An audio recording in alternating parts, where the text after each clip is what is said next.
There is immense joy when you come to the garden and see the fruits of your hard labor. Look at how beautiful these onions, spring onions, are coming up. Some died, of course. You do not expect 100% productivity all the time. But look at that. This is the section where we planted the Wambugu apples. They're doing really well. I'm satisfied. Just the other day they were so young and now they're looking so much better, so much taller. More leaves, more branches for some, like this one. For some, I'm yet to get rid of this tape right here because it's been quite hectic with the rains. I've been so busy. Oh my god, homesteading is not easy. So right here we have a Managu nursery bed, and there's this other animal right here. I think it's a dog. See the footprints? That was having a field day on this nicely done bed. Some time back we lost quite a number of our chicken to diseases, which was quite unfortunate. But the good thing with that, the sunny side of losing the chicken, is that now we do not really have to worry about mulching and covering up because we do not have disturbance from chicken. But I can see now that what we need to worry about are the dogs and these little animals that are having a field day. See how nice the apple trees are coming up. I cannot wait for the day when this little place here will be a full orchard. Right here we have these little buddies. These are spinach. Recently transplanted. If they do well, they're going to serve as, although just a small patch, but if it grows well, this will give us a lot for home consumption. What we have here is more Managu, and the weeds are really coming up quick. This is the Managu recently transplanted as well. It's been raining a lot in Kenya. Here it still is raining. Actually, it's about to rain right now, anytime from now. But in other parts of Kenya, I think the rain has gone down a bit, which is good because the rain was wreaking havoc, especially in places with drainage issues. We are glad that here we don't experience such horrors with the rains, although they were much. The most they did was to take away our topsoil. There was so much erosion. See? Too much erosion has been going on, so we're losing a lot of our topsoil, which is the one with the most nutrients. But not to worry, we can recover that, but we cannot recover the lost lives, and my sympathies go out to those that have lost their loved ones in the process during these heavy rains and even been displaced. Look at how beautiful these apple trees are coming up. I love the growth. Maize is an enemy to apple trees, especially when they're fruiting, so that's why we didn't do a lot of maize on this patch of the land this time. But this one was doing really well, and I thought it's just one. It can coexist with its buddy right here, and it is. This one is healthy. It has one stalk coming out and another one forming right here, and still the fruit is also thriving. So They're sharing the nutrients quite well, no much competition really. The problem with this maize plant in an apple orchard are these pollen grains. When the pollen grains fall on the fruits of this apple tree, they make them abort. They make the fruits abort, and so when they make the fruits abort, you do not have the expected number of fruits. But because they're still young, I don't think there's much of a problem for now. But we couldn't risk, so it's just that one plant. So this is the view of the orchard coming up soon, filling up. It's already here, soon filling up. This is an indigenous avocado. We are just leaving it here for now because we do not know what if it will fit in this space, because if it's too huge it's going to cover up and give these fruits a shade that they won't thrive so much. And remember, this is a commercial project. Wow, look at this. We have a beautiful healthy tomato plant right here. It's a volunteer plant, and just the other day we were weeding the garden and then we found it here and we left it there. And it's doing so well. No pesticides at all, no insecticide. It's doing so well regardless. And then again, we've not even given it any mbolea or fertilizer, but it's thriving away. Kudos, buddy. This is good news. Oh wow, this is amazing. We also have these dwarf apples. Not apples, these are dwarf pawpaws that we planted the other day. Just the other day when Kenya had an international tree planting day, we planted a lot of trees around here, only that we didn't video it at the time. Some are not doing so well. I don't know what this is. Is this a disease?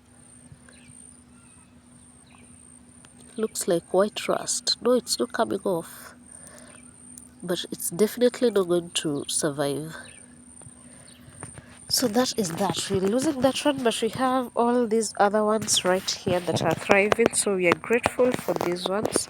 And this area needs weeding, so that's in the plan.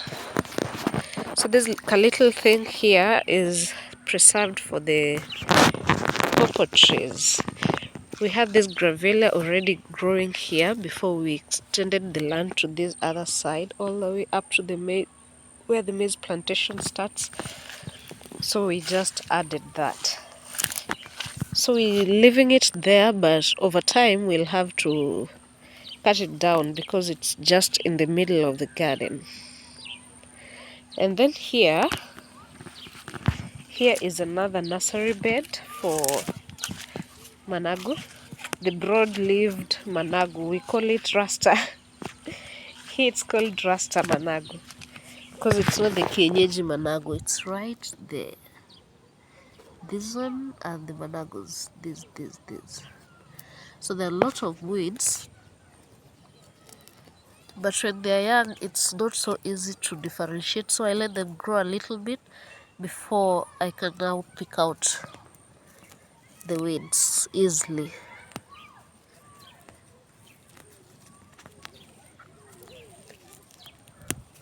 We still have a lot of space in between our orchard, between the fruit trees that are still coming up. So that's where these are going to go into when they're ready. Should be soon.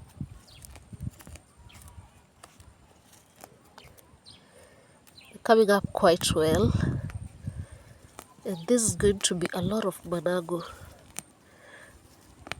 We'll have our fill, share some more with neighbors and friends, and perhaps even sell. We'll see how this goes. See, if, like these ones are already quite big. Look at this. So this whole bed has the managos. And then we have another bed here with coriander or cilantro. We've been having quite a hard time growing cilantro this season. I don't know why, but we have a few for home use. See these beauties? This right here is our cilantro coming up. And see, these little buddies here are the current gold in Kenya. They're called okra. This is how okra starts. The little ones, so they're coexisting with our cilantro. See? Beautiful okra. Make your orders, make your orders. We have a lot of them in the garden this season. And look at this beauty. We just have to pluck it and add it to our vegetables later on. These are all volunteer vegetables right there. So this is taken over by the guava tree. I'm thinking of bringing down this guava tree because it attracts a lot of people when it has fruits. And when they get into the farm for biosafety reasons and even physical reasons like theft, it's never a good idea. So to control people getting in and out of this garden, I'm thinking of bringing it down. Right here we have another nursery bed. It's Gloria F1. This is cabbage. Doing quite well. By next week I think it will be ready for transplanting. See? And the good thing with this bed is the weeds have not been too much. I feel like it will be ready for transplanting before we have to weed it. Now you see, even if we have just a few chicken left, they love anything in the brassica family so much that we had to just protect this from the birds. So it's the only one that's covered while the other nursery beds are not covered. These are the apple trees that we had first, and they're doing amazing. This was actually the second lot. So that was the third lot right there. And then we have the second lot, and the first one is doing so much better. This right here is gourget or squash. And do you know what? We already have a fruit coming up. Look at that little cutie. This gives me immense joy. You know, it's a lot of hard work getting this into the shamba, weeding, controlling diseases. But when you come and there are these beautiful flowers that later translate into something you can eat and enjoy with your family or perhaps sell, there's immense joy in that. It reminds me of the song, "Oh, there'll be joy when the work is done. Joy when the reapers gather home, bringing in the sheaves at the set of sun." We had a taste with Irish potatoes here. It's just a few plants and they're doing quite well. Some are starting to flower already, but I feel like they already have been attacked. I don't know which type of disease this is, which is unfortunate, but it's okay. We're just testing them out. Right here, we have another little batch of, this is green pepper, bell pepper. This is a lot. When they start giving us flowers and fruits, this is a lot. We may not even exhaust it as a family. More Irish potatoes this side and that side, together with amaranthus. Now this little bed here is such a beauty. Look at that. It's lush, it's full, it's green, it's thriving. It loved the rain and it's almost starting to give us flowers and then fruits.